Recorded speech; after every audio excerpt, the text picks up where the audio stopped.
We should be good to go. All right, well, it's 5:33 p.m. today on February 1st. Welcome, everyone, to the Communications and Technology Committee for Waldoboro, Maine. I am the chair, Ruben Mahar. We're joined by Richard Hofsis and Robert Butler. We have a third person that says Jameson on the window. Welcome.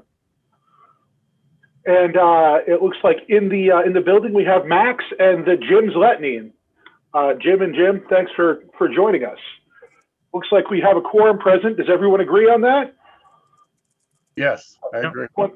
Great. No one thinks they're not here. Excellent. So first up on the agenda, are there any adjustments to this evening's agenda? I believe so. Okay. Next up, we have minutes. Max, you sent out some great minutes. I didn't have any issues with those. I do appreciate being reminded what I've said and done since the last meeting a month ago. That was helpful, but those were great. Any issues with the minutes? No issues. No Motion to accept? Yes. Looking for a second. Second. All right. The motion carries. Thank you again, Max. Item number 4, we are looking for citizens' comments, and I sure would love to hear some citizens' comments this evening. Comments not relating to the Connect Maine grant and probably why everyone else is here. Okay. All right. Fair enough. Moving on, old business, Chapel Road. Julie was kind enough to send out an email. It sounds like Consolidated Communications is done moving their cable. Charter reports they have a piece of electrical equipment hung that's waiting to be inspected that will actually energize the cable lines. I went for a drive, and if anyone tunes into this that was driving behind me, yeah, I was the blue Subaru doing 10 miles an hour for a while. And I saw those boxes up, and that's a lot of progress. We got 20 plus new poles in the ground, lots of wire moved, and I was pleased to see that power cabinet, network cabinet, I assume, hung up on the pole. To my knowledge, there weren't any other updates on Chapel Road. Has anyone heard anything else? Bob? I'm just wondering what their next step's going to be. If they've got the boxes in and the cable up, is it just a matter of the inspection and then turning it on? Yeah, as I understand, so the cable for Charter doesn't exist yet. What Charter has done is they have their equipment to, and I'm assuming something's here, but they have a box with a meter on it that connects to the power lines.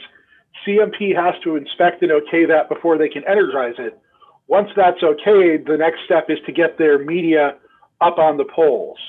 That's going to be some coax. I expect that's going to be some fiber. Of course, they don't tell us exactly what goes up there, but whatever black magic they staple onto those poles is due next once that inspection happens. I have no doubt as soon as they're ready, they'll be very excited to tell us. We've been pretty good about checking on them regularly, and I bet they'll be happy to report to us when we're on that final phase.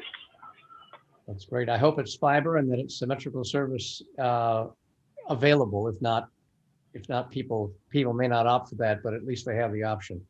Well, I won't stray too far off into the technology. DOCSIS 3.1, the technology behind coax cable, currently in this area, we'll do a maximum of 940 down by 40 up, or slightly more than that on a commercial connection. But the software and infrastructure exists to go to scale beyond that. I'm not going to throw numbers out beyond that because I don't know what their software and stuff does. If you were to educate yourself on DOCSIS 3.1 full duplex, sometimes known as DOCSIS 4, there's a lot of potential there. The tech that's going up today won't do those synchronous speeds you're talking about. The best you'll do is 40 megs up, but there's a lot of potential there. Okay, thank you. No problem. Very happy with the DOCSIS at my house. It sure beats DSL. If I win the Powerball, well, I'll have 10 gig fiber, but unfortunately we're just not there yet. Next up, if there's nothing else on Chapel Road, we've got Connect Maine under new business. Yes. Yes, we do. Okay. So I have a bit of bad news. The Connect Maine Authority met on, let me actually just stand up just so people see me. So the Connect Maine Authority met on the 27th last week, and unfortunately, hold on a second, we got someone joining back in. So Connect Maine Authority met last week, and they decided to not open up the grant round right now. There's still just a few more little wrinkles that they need to fix right now. And you're muted, by the way, Jameson, you just joined in. So Connect Maine Authority is tabling it. They are expected to be complete in February and announced that they are going to start the grant program in February. Now, since then, what I've done is working with LCI, and I'm going to share my screen if that's all right. Please do. Working with LCI and Spectrum, what I have done, let me get this going, is make sure that Connect Maine is aware that the roads in Waldoboro that we anticipate to have coming forward for this grant program, which includes Store Mountain and the southern portion of Flanders Corner, by telling the Connect Maine Authority that they are unserved roads. Until now, they have said that they are serviced by some type of road. One second, there's a comment in the chat. I'm sorry, I have no audio on my end trying to figure out. Make sure that your speakers are on and that I'm not muted in that case.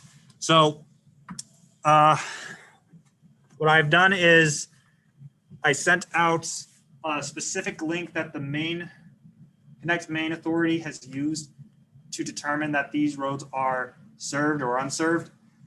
This was the mainbroadbandcoalition.com website, where they have a speed test, and the results automatically go to the Connect Maine Authority, telling them this is where all these people who did their speed tests are done. It does it immediately. It should do it immediately. And I sent it to, well, the Letneys here tonight. I sent him to, I'm sorry if I mess up the name, Pam Jameson, and other residents who are on some unserviced roads, just to tell them, please just do the test very quickly. That way I can put it onto a map, send it to the Connect Maine Authority to prove that you are an unserviced road. So I'll quickly go through the roads that I have said, and I had information by January 25th to say these are unserviced roads. So the first that they decided to use was Deaver Road. There's a gentleman down there named Stephen Withrell, who you can see by the red line. That is where the Spectrum cable supposedly ends. And there are about 6 or 7 residents who are supposedly down there who have no service at all other than wireless. I'm actually very impressed how many people he was able to send forward that information to and get the results before the Monday deadline. So that's great work. So that was the first one. The second one was on Finntown Road. This portion of Finntown is, after the brief moment, it comes back into Friendship. Mm-hmm. There was notes from John Lawrence that it was an unserviced pocket. I didn't even need to send this to anyone because there were already those 2 dots saying that they are only using wireless service. Oh, and for everyone who's at home curious, the tiny little black dots you may see on the maps, those are E911 addresses that the state uses. It just means that there's properties there. The red dots I placed over any of the E911 addresses for someone who has responded. So for example, the red dot you see at like the W, there should be like someone's home right underneath it.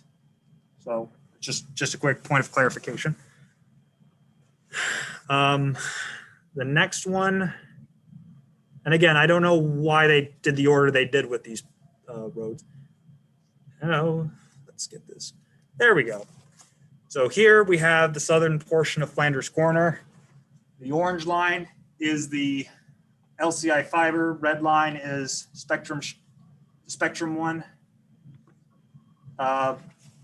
Again, the green dot is the one. Well, it says it on the side there.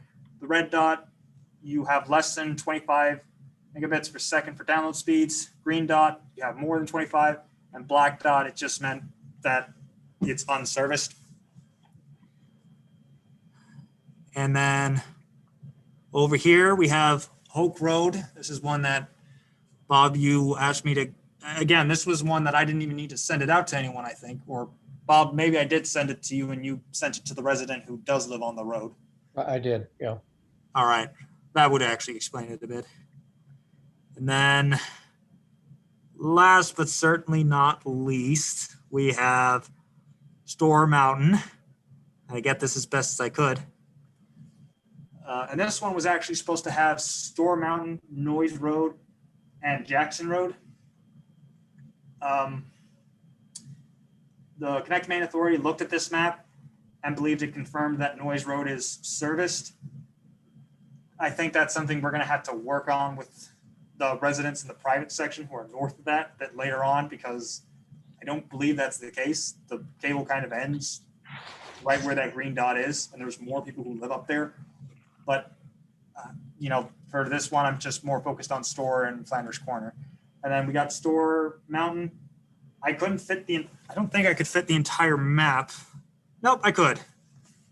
I barely could fit the map in there to show that we have one red dot all the way down there on the bottom. And then we have one red dot at the top. That's essentially the minimum the state needed to show that that road was entirely unserviced. And that was pretty much it. And you've got dots on Jackson Road too there, Max. Yes. They're because sort of under our budget. Yeah, because the small dots, again, the 9/11 addresses. Now, I noticed a black dot further up the road beyond the pond. Yep. So the LCI fiber line ends roughly where I have it there. I don't believe it actually goes further than that, but that black dot is the one LCI has said is unserviced, and they would have a line go through the top there to get to the top. I haven't heard from that individual, but right now, again, it's the public comment period, so they can reach out to speak more about that. He's actually in Poland. It's actually in Poland. Poland. Yeah, he's in the working in the service, Well, there you go. working for the government. So No, Poland. Is it possible for someone to speak on his behalf, given that he is in the service? when John Lawrence and I went up there, I think someone was there house sitting for him. I feel it was his mother or mother-in-law. Yes, his mother. Mother? Yeah, it's used to be Ginny Jackson, Ginny Hodgkins. Now she lives in Jefferson, and she goes over and checks the house while Andrew and his family are in Poland.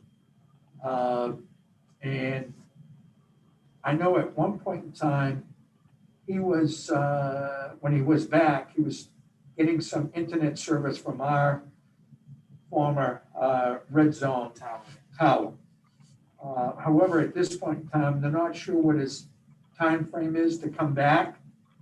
And the way they get the electricity is coming up Store Mountain Road, then cuts across our property and goes into their home at the top of the hill where the black dot is. So it was really, the poles stop just at the pond, really. Yeah.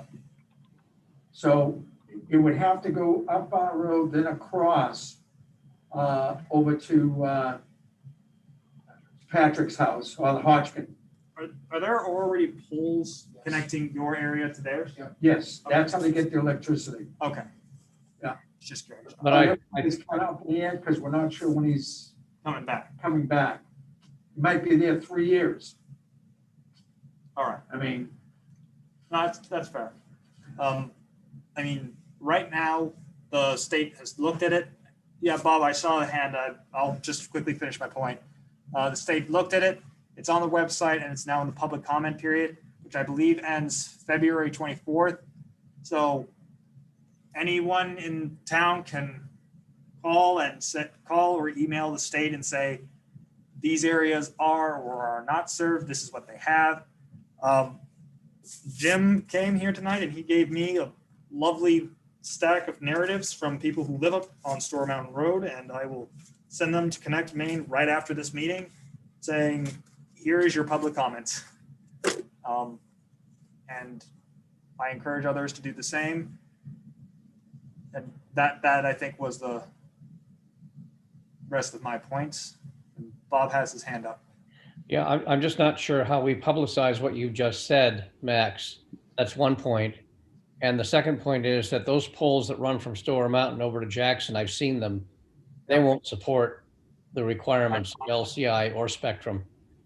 They'd have to be replaced. Oh. But I'm more concerned about how we get the word out, because I don't think there are going to be very many people who are watching this video on Facebook.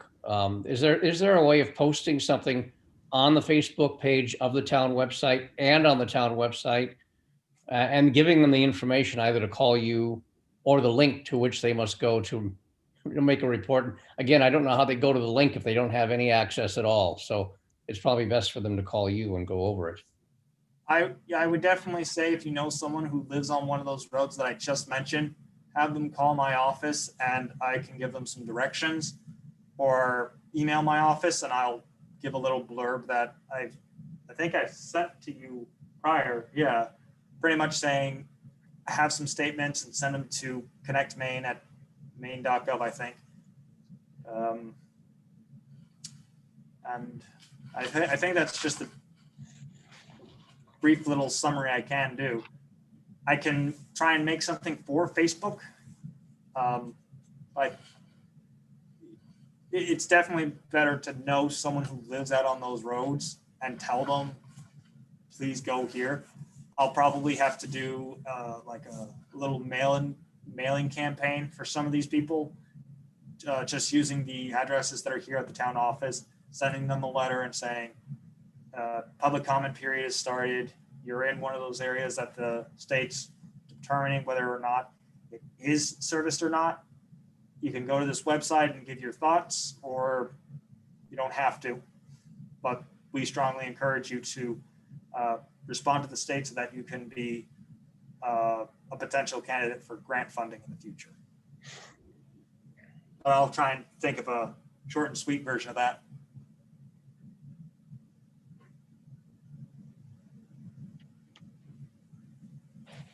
James?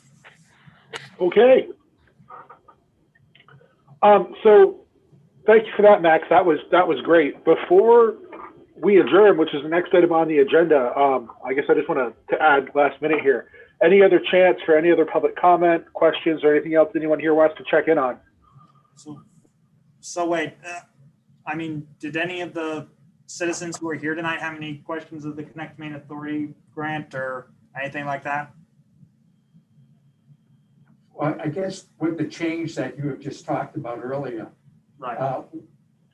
what kind of a time frame do you see, or what they've alluded to as far as making a determination once they decide on the criteria? I'm not good at timelines. That's the bad thing I'll start with. Okay. They do maybe, I think what they might do is have it as maybe a 1 month application window. Okay. So they'll announce it the end of the month, and then they'll give 1 month for towns to submit an application. So by the end of March, perhaps, they'll probably say deadline. Maybe I'm going to say 2 months to determine it, because this is going to be a new system they're dealing with. Because they're dealing with not only towns that want to do little minor expansions, they also want to see if there are any towns who are doing these big town-wide systems. So I'm going to say maybe 2 months. So that puts us in May. They'll decide something.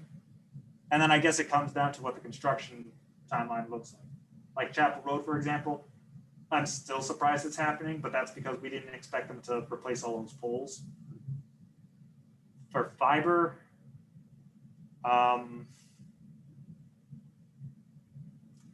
I don't know, is there anyone on the CTC who was here when like the old Augusta Road line was being put up or when any of No. that was being done? No. What's the question though, Max? I'm just trying to think how long it takes for LCI to put up a fiber line. Oh, they were relatively fast. Right. They were very fast. Once they got the make ready done, they were up and running. I would think within 4 to 5 weeks.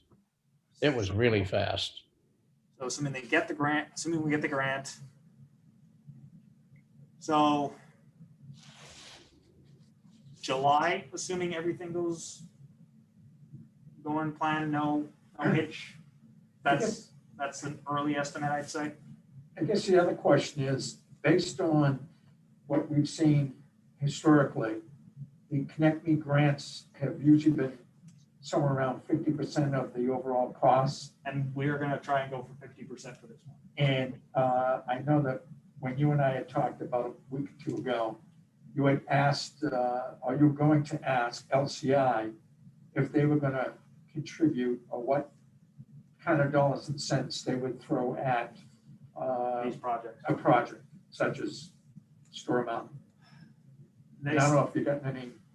It's complicated to answer right now just because I think with these new rules and the fact that the state has just said, we'll give everyone another month now to think before we get the grant program going. I don't necessarily know how many other towns are clamoring at LCI to get something done. I mean, if I'm looking back at the pockets, for example, that were just put in here. Oh, come on.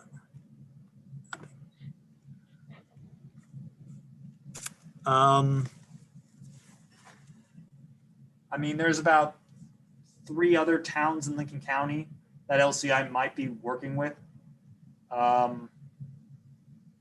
St. George, they might also be doing a project for, but I'm not sure exactly. That's the thing. When I did, I did speak with LCI the past grant rounds and said, you do this, you do that.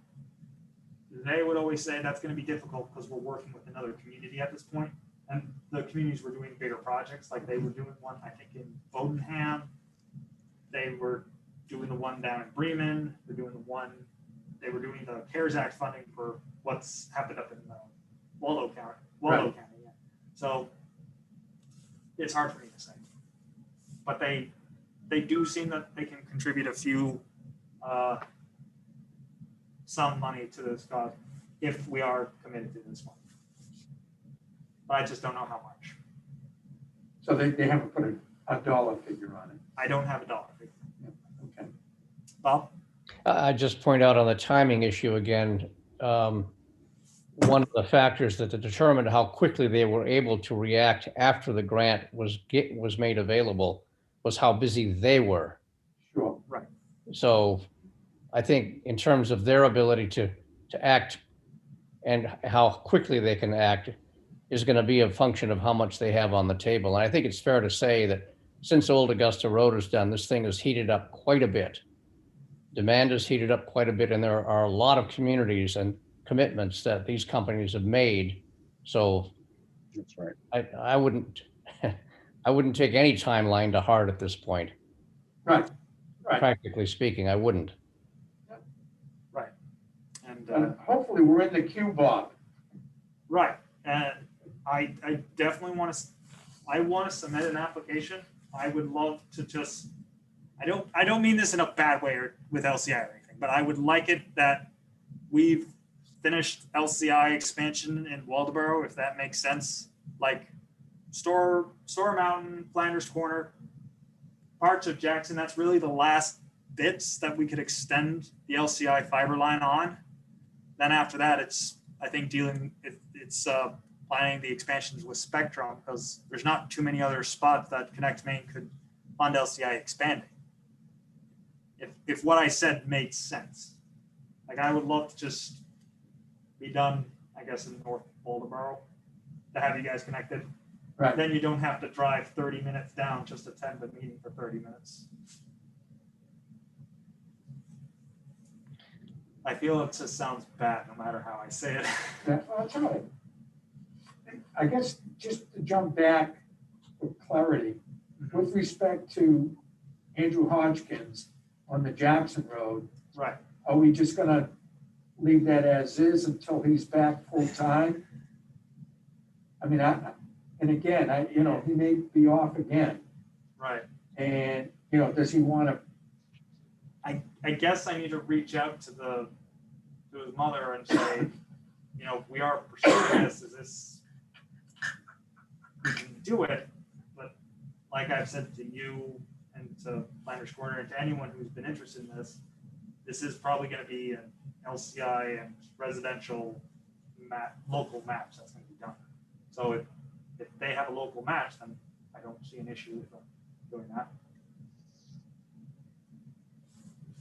But I'll have to reach out to them, talk to them about that. And I guess I have a month to do that. right? Well, I can get you Ginny's, number and stuff, Okay. which is his mother. Yeah, if you can get me that, that would be appreciated. Sure. Bob?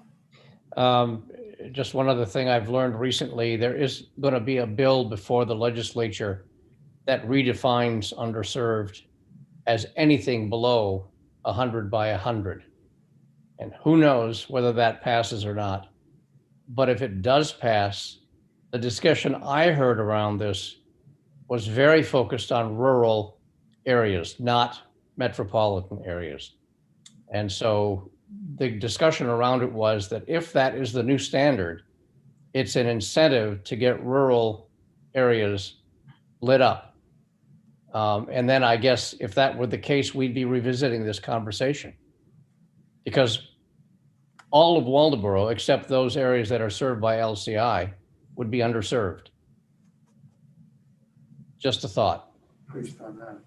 A significant amount of Maine would be underserved at that. It's very Yeah. interesting. All right.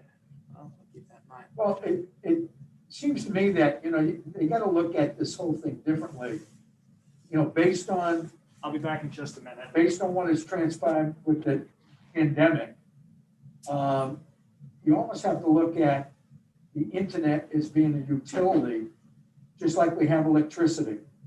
I mean, the ability to work from home today and teach from home, or whatever the case may be, has really come to the forefront.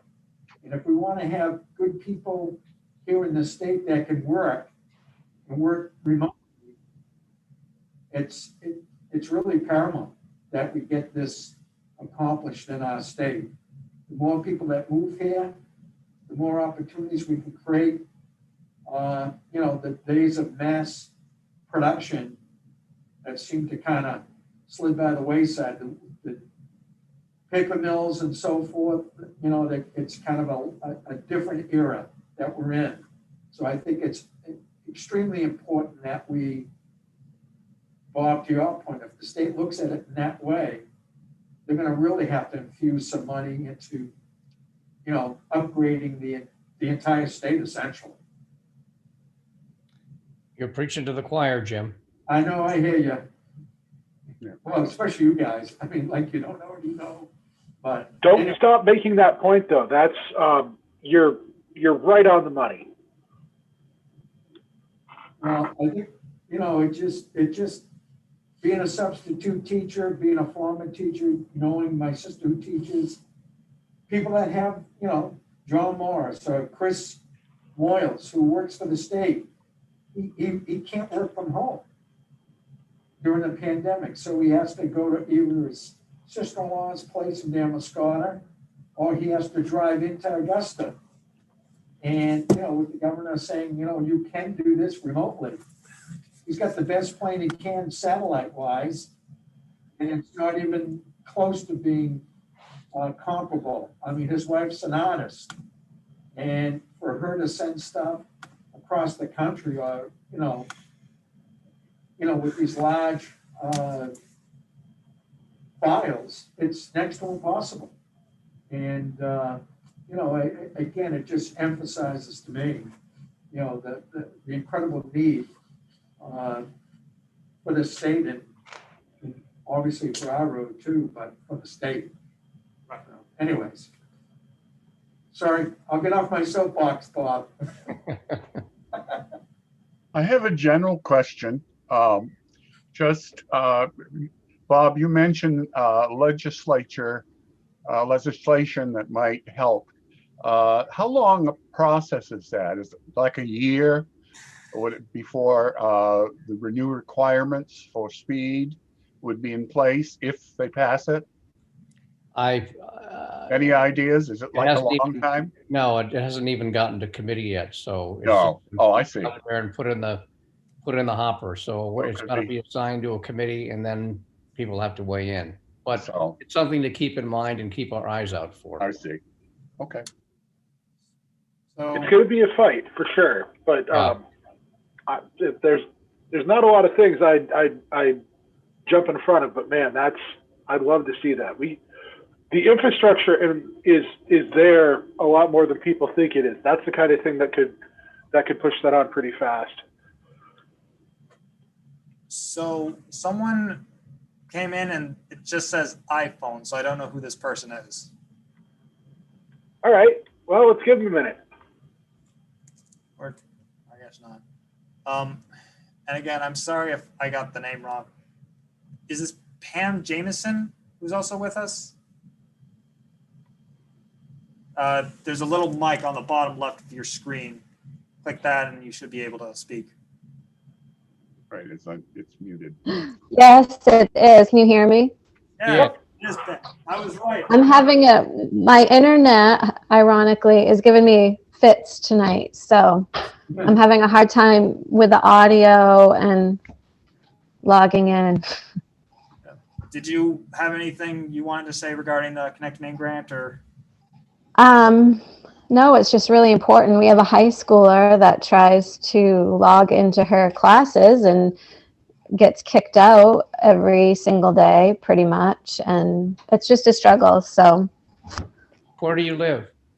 Flanders Corner. Okay. Thank you. Hmm. Yeah. So I will, unless the committee wants me to do anything else, I will keep the outreach effort going and I will have a fireworks display or something when the Connect Maine Authority has stated that they're starting the grant round. That's a great plan. Apologies to Mr. or Mrs. or they iPhone. Hopefully next time they can connect in. Unless there's anything else, I'm looking for a motion to adjourn. Well, I did have Can like Oh, sorry. Go ahead, Matt. I'm overexcited. Pam had a thing. Go I ahead, just Pat. wanted to say since I had such difficulty clicking on Max, would you be able, I think I missed all the beginning part of it, which you don't have to go over, but I'm not, can you shoot me a quick email on the first part of the changes that you, The very brief thing that I said was that the Connect Maine Authority met last week and they chose not to start the grant round just yet because there's just a few more Okay. things they had to iron out. They are expected to go over them like internally this week and hopefully where's some wood? I'll knock for you. They will announce it at their February meeting and then we will be able to get things going. But what I've been doing is telling the state, hey, these are the roads that are unserviced in our town and I can prove it. And now we're in a public comment period where anyone who lives on those roads simply just needs to reach out to the state and say, yeah, we're unserved. I think you mentioned to me that your speed test didn't get recorded. Yeah, I don't know why it didn't. When I did the speed test, I did it again tonight, and it was like under 2 for upload, and I don't know. It's just ridiculous. But yes, I did try doing it. I don't know why it didn't go through. Yeah, if you want to shoot me a quick email and just say exactly what you pretty much just said, my speed test I don't think got recorded, but I just want to say I don't have any good internet connection up here. We don't have a fiber line. We don't have a charter line. We use wireless or we use data. That's something that I'll pass on to the state, similar to what I'm doing with some of the comments that I was just presented by Letney's here tonight. Okay. And Pam, if you could include your street address at Flanders Corner for Max, that would help. I will do that. and just spread the word to neighbors. But I'll try and send out a letter to the neighbors as well, just to get that going. The only other thing, there were two other things that I did want to mention very quickly. This isn't Connect Maine related. The first is that the state, Bob brought up legislation, so I'll bring up my own. LD 32 is something that the state is looking at. This is to amend, I think, the freedom of access state statute so that once the COVID-19 emergency order is done, it'll be something so we can continue doing these remote meetings. And so committee members are allowed to still work from home, and the town is allowed to adopt some guidelines. So I highly encourage that, just because, so just like tonight, I didn't want too many people to drive out here for the weather, and that's pretty much it. And the second thing that I'll bring up is on January 20th, the planning board approved a solar farm application. This is done by Sincarfa. I have spoken with the representatives. What they would love to do in the future is to do this active campaign to get some Waldoboro residents to potentially subscribe into their solar farm network. That's something that I'm going to be working with them a bit more on. It's very different from what the Sunrays solar farm on Travis Reed's property is. That was more focused on commercial and institutional groups. But what Sincarfa is doing is saying, if you are just a resident in Waldoboro, you can get a lower electricity bill if you subscribe to their, if you join into their community solar farm. So that's some more information I'll have down the pipeline with them. That's great news. Now I'm done, unless anyone had any thoughts. And we'll never know who iPhone was. Oh, I'm disappointed. I'm waiting an extra second. I've tried to adjourn us early 2 or 3 times now. I'm sorry. No, that's all right. That was me being, I don't know. I wasn't excited to leave. I like seeing you guys. At any rate, I guess I'm looking for a motion to adjourn. So moved. All right, looking for a second. Second. Thank you.